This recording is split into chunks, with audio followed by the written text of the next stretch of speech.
Ah yes, Cosmoteer's new Meltdown update. Only a few months ago was this made, and I decided to finally figure it all out. So what I'm going to be doing in this video is what's shown up at around this timestamp. Almost every existing weapon, defense, and ship system has a new overclock mode, which will make it more powerful while also twisting its behavior in an interesting way.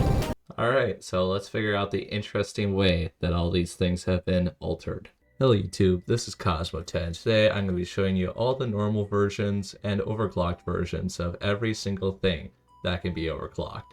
So we're going to do a comparison of everything from the laser weapons to the projectile weapons, the shields, to the thrusters, even the energy and the production facilities. Anything that can be overclocked is in this list. So let's begin with the energy weapons. That's going to be the intro of a lifetime. Alright, to finish off the intro, I just want to quickly mention that I'm at 62 subscribers, and if you want to see this line go up, then you can also press the subscribe button. Alright, that is it. Time to actually begin the video.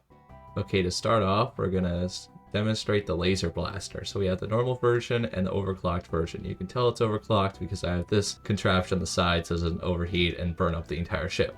So let's read what the overclock does. So it increases the fire rate and replaces the laser bolts with instantaneous energy beams, but lowers the damage of each shot. So we're going to compare that by showing it at this block that I've created. Alright, so what I'm going to do is I'm going to take this, I'm going to target it specifically at this point right here, which should be basically a straight line. Alright, so now both of them are going to be firing, and we can tell which one has better DPS. So obviously if you overclock, you're going to get a much quicker bullet, which means it's harder to miss targets, and also you're going to get a lot more DPS. So what tends to happen with overclocked things is that it just becomes a better version, but produces a lot of heat, which needs to be managed. Alright, let's move on to the next one. Let's now talk about the heavy laser blaster. So if we look at what the overclock does, it increases the damage of each laser bolt and adds splash damage, but reduces the rate of fire. Alright, so on the left you have the normal version, and on the right you have the overclocked version. So I can see the normal version is just doing a 2x2 area, meanwhile the overclocked version is doing seems to be 4 wide with the splash damage. If you're inside of a ship, I'd prefer the overclocked version, but as you can see it does take longer for this to actually make a shot through. So this is shooting faster, but this is doing more damage. Now let's talk about the disruptor. Now the disruptor has a unique ability when it gets overclocked. Let's read it. Allows the disruptor bolt to phase through solid materials and causes energy drain effect to linger after the initial impact, but reduces shield penetration and the instant energy drain on initial impact. On the left is the normal version, and on the right is the overclocked version. So as you can see, it is going through the armor. So it's not causing more damage, but it is going through the armor.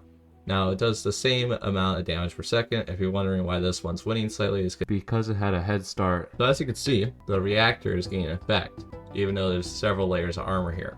So that means that if you wanted to, say, breach some armor, this would be a pretty good technique. It's even going through the reactor and hitting this wall right here. Now it's not doing damage, but if there was, say, another reactor there, I'm assuming it would knock that out of power as well. Alright, now we go on to the laser, or the ion beam I should say.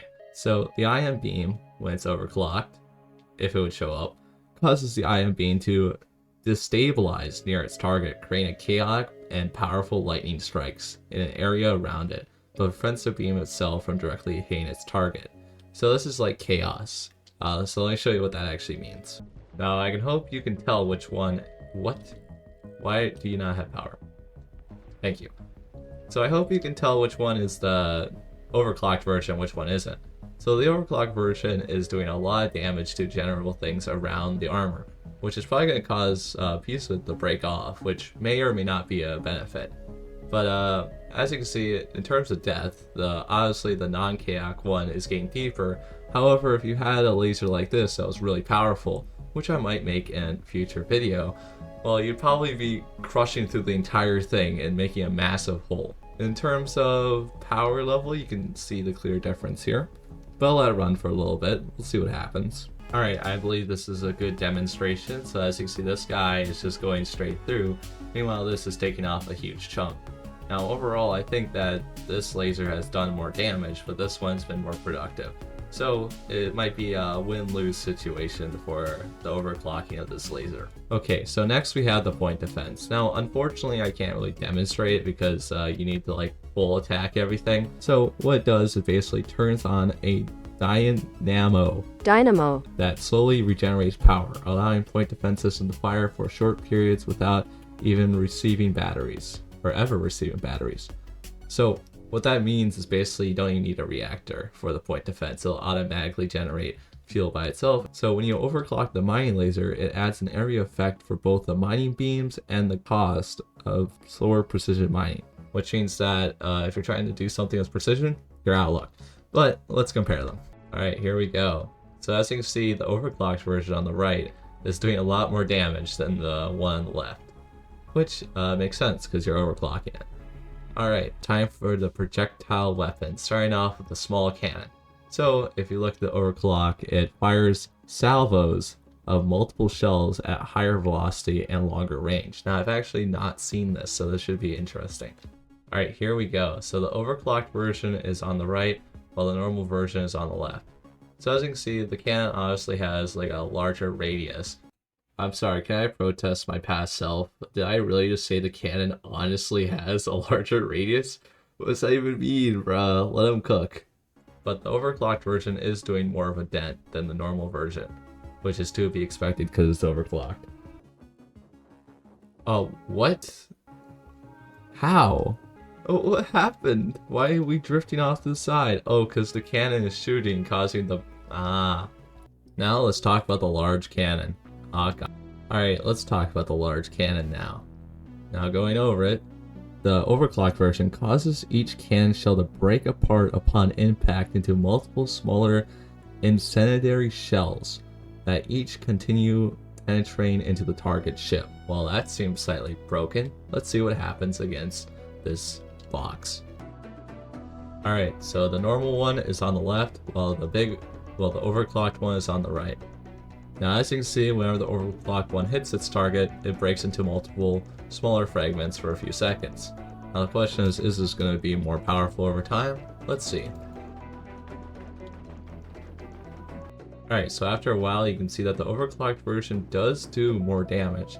But I'm assuming it's more impactful if you have mushy interiors that the cannon shell hits and then breaks off and goes into not just pure armor but like actual useful things like the reactor. Now it's time to talk about the deck cannon, everyone's favorite weapon of choice. So the overclocked version increases shell damage, velocity, and accuracy but lowers rate of fire, and stops penetration once its damage potential is exhausted. Alright, okay, on the left is the normal version, on the right is the overclocked version. Now as you can see, the overclocked version is already doing a much more power per shot, but it is slower and it's on fire. So because of it doing like a high impact damage, I'm assuming that I need to add a little battery here, otherwise the whole ship's gonna explode. Okay, as you can see, yeah, it's filling up, and then when it does its next shot, it's gonna fill up again. But as you can see, the progress is better. Let's time lapse it. So as I believe you can see, there's a pretty good difference. Alright, now it's time for the railgun. I also did this setup with it because I realized that that'd be a problem. I didn't realize that cannon would also do that. Alright, so let's see what the railgun has to offer when it comes to overclock. So the overclocked only counts for this end piece. So improves the efficiency of longer railguns and increases projectile speed and damage, but requires a charge up before firing and stops penetration once its damage potential is exhausted. Alright, so on the left is normal version and on the right is the overclocked version. Now, as you can see, there's already a good damage lead. Let's time lapse this. Alright, I'm going to stop the time lapse where this thing cuts in half, but I can see the overclocked version does much better than the normal version. Alright, now we have the chain gun. I decided to add 2 chain gun magazines on either side. Now if you are wondering, the chain gun magazine cannot be overclocked because it does not have this symbol. Alright, let's compare the damage between these two, but first, let me read the little description. Projectiles become more explosive tipped causing splash damage and greater overall destruction, but reduces fire rate and requires the chain gun to rest briefly after every 4 shots. Alright, normal version on the left, overclocked on the right. So as you can see, the overclocked version is doing a lot more damage. Oh, thank you, autosave. Oh, it also seems like you need more than one radiator. But hey, that's okay. Because fire is a natural thing that we all go through. Last but not least, we have the frac array, which when overclocked, frac shells are packed into shrapnel that lingers in space for a short while after destination, damaging any projectile and blocking any energy beams that pass through. So obviously we can't really demonstrate it with this setup, but so on the left is the normal version, on the right is the overclocked version. As you can see, we have this little shrapnel, which I'm assuming if any energy hits it, it'll be dissipated, although it is not doing more damage than the normal version. So it seems like this is also lagging my game, which is a fun feature. I'm assuming that if the opponent crashes, you win, so maybe that's a good thing, but they do generate the same amount of damage. Alright, I built this absolute menacing ship to test out the shield. So let's talk about the regular shield, the small shield generator. Now there's actually 2 modes when it comes to the overclock. So the overclocked enables choosing between 2 modes of the energy shield. The energy shield expands to cover a larger area. The energy shield shrinks to cover a small area but becomes stronger and loses less power per hit. So this is the widened version and this is the smaller version. Now I did kind of overlay this, but that's fine because there's still a place to shoot right here. So we're just going to test out against this thing, see how long each shield lasts. We're going to put it really close to the shield and then we're going to have it go haywire and try to kill it. Alright, let's see how long the shield lasts. So we're going to deal with 6 direct shots here.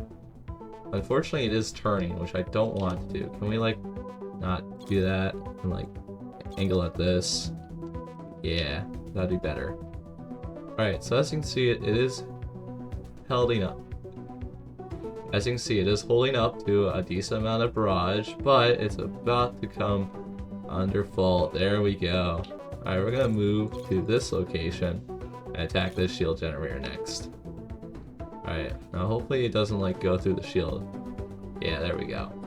Alright, let's see how long this shield generator lasts. So in theory, it's gonna last the same amount of time, so it shouldn't be that impressive.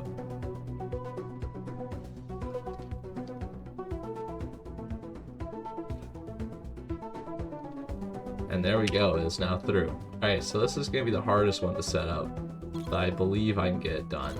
Alright, hopefully the shield generator doesn't get destroyed. Oh, there we go. Alright, so now it's all just attacking this little tiny section of the beam and not the actual large ship. So as you can see, it is lasting much longer compared to the other ones. Let's actually just go a higher speed here. But unfortunately, the shield is burning up, which probably isn't a good thing, huh?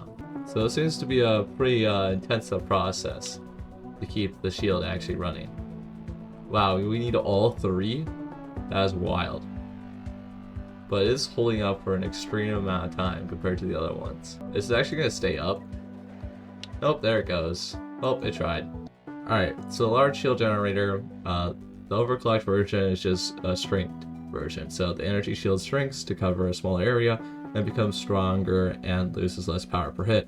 So as you can see, the overclocked version is just a smaller version. There's not really a bigger version because I don't know why you need more than a semicircle. Alright, let's see how long this thing lasts against this little menace. 12 laser blasters versus the normal shield. And the normal shield has died. Alright, let's see if the larger beam can, or the larger, let's see if the more compact shield can hold up against 16 laser blasters. The answer is no, it can't. Alright, I'll now have them switch over to this shield and let's see how long that takes to go down. So as you can see, if we compare the times, I'm assuming that I can do that. Alright, that is all the shields. So I can just remove that. Now, Silly past me put frac can twice, so let's just ignore that. And we lastly had the fire extinguisher. So when you overclock it, it rapidly increases the construction speed of fire extinguishers. So that basically means you get more fire extinguisher. So I don't think I really need to demonstrate that. It should be pretty self-explanatory. Now let's move on to the thrusters. So with every overclocked version of these tiny ones, so like this guy, and this guy, they all do the same thing. When you overclock them, it greatly increases the thrust power and efficiency while significantly improving the dynamo power generation. So just like the point defense, these guys will produce their own power. Unfortunately, these guys only get, like, you can only pipe them from the back, so I had to do this, which was interesting. Alright, let's talk about the standard thruster. So the overclocked version of the standard thruster just greatly increases thrust power efficiency without affecting the ramp time. So what I'm assuming ramp times is basically when you start from 0 to max power, but it also increases the power consumption, which I guess is fair. Alright, so the overclocked version of the large thruster greatly increases thrust and moderately improves power efficiency without affecting ramp times, but also increases the power consumption. By the way, if you're wondering why I'm not reading the last line, which is produces waste heat while firing, it's like the most given thing ever. Okay, the huge thruster greatly increases thrust and minorly improves power and efficiency. Oh my god, I can't talk. Without affecting ramp time, but also increases power consumption. So basically it does the same thing as the other two. Now, this guy is kind of special, the boost thruster. It does several things.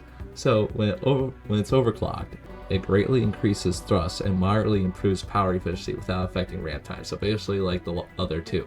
But it also additionally allows the boost thruster to be refueled while boosting. So that's the only unique one out of all of them. Like basically just increased power, maybe ramp time is not affected, and blah blah blah. Alright, let's go over to the MRT extended module and the frickin' MRT nozzle module. So much yapping with this. So when you overclock this, it reduces the impact of extended modules on ramp up time, which is, I guess, cool. And this increases both the nozzle module's base thrust and the thrust of every attached extended module produces way heat. Don't mind the O2 symbol, I'm sure that's okay. Now, I kind of made it so there was like mass over here, so if I make this guy move, it kind of moves like generally. So you can see this is all of the guys firing. It's not really a way to compare them unless I like made an individual ship for each guy, and I'm not doing that. I have like 62 subscribers. If you want to see that, consider subscribing, I don't know. But this is just all of them next to each other. As you can see, the ones that are overclocked make this cool little effect. So I guess you can tell. And rip that. So moving on to something less important, we have the reactors. So the small reactor, all it does is increase maximum power capacity with generation rate, which is like basic. Alright, what does this one do? Increases maximum power capacity and generation rate. I wonder what this one's gonna do. Well, it actually does something a little unique. So the large reactor core increases the generation rate, but additionally increases the battery size from a triple capacity to a quadruple capacity. Now, if you don't know what that means, so if we say take the shield, you can see how there's like little power things, and it's gain drained over time. If you had one with triple the amount, what will happen is when you refill it, it'll refill 3 at a time. So what it does, instead of doing 3, it does 4, which is pretty impactful. Now, the last thing to mention is the overclocked power capacitor. So it triples the power capacity for both the power capacitor itself and the individual stored batteries. Produces waste heat, blah blah blah. So if I hold down Alt, you can see more about that. And that means that instead of the battery size being 1, it's 3, and the power capacity goes from 24 to 72, which might be huge on bigger ships. Now we go on to the most diverse set, where all the overclocks say very different things, such as significantly increases production speed, significantly increases production speed, significantly increases production speed, significantly increases production speed. They all say this, I'm not gonna lie. So what we're gonna do is we're gonna do a quick comparison. Now these two are both mildly empty. So if I go to this, I can actually show you, if I Control Shift V, they'll fill up instantly. And what you're gonna see is at half speed, which one empties first. So let me just do this. Now, the one on the left is the overclocked and the one on the right is the non-overclocked. And you're going to see the difference is pretty significant, because as you can see, this one's still mostly full and this one's like about to be empty. So that's the difference between overclocked and non-overclocked. We can look at this one as well. As you can see, this one is like basically empty while this one's still going strong. Alright, we have 2 more remaining. So we have the tractor beam and the sensor array. I think that's what that's called. So the tractor beam, it does a few cool things which I'll demonstrate for you. Significantly increases gravitational force of all modes, but restricts the force always act upon the target center of mass. Additionally, allows the emitter to be overcharged, depleting its energy and emitting a massive wave of gravitational energy, which also produces a large amount of waste heat. That is why I have the battery here. So let me show you the capabilities of this. If I place a small asteroid right here, and if I take this and do the pulse, so if I have this going out, and then I click this, as you can see, it's going to do this little animation, and then boom, the asteroid is gone. Even the little fire effect. Alright, let's talk about the improved sensor array. Increases the visual range of the sensor array. I would never have guessed. So can I actually turn on fog of war? Yes, I can. Alright, let's do a demonstration real quick. Alright, so if you look, this is the difference. So on this side, we have a sensor array that is overclocked. On this side, we have a normal one. So if you look, you can see how this is in a perfect circle, and it's like slightly deformed around the edges. So overall, I think that it's pretty much not that worth it. Although the sensor array isn't that overclocked, or at least doesn't require that much thrust being used.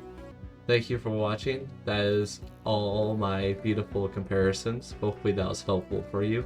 And if I did something wrong, let me know, because that seems to be a thing that people do in the comments. If you want to see something else I've done that's pretty crazy, you can check out my 8,192 lasers that I made. Besides that, consider subscribing. Goodbye.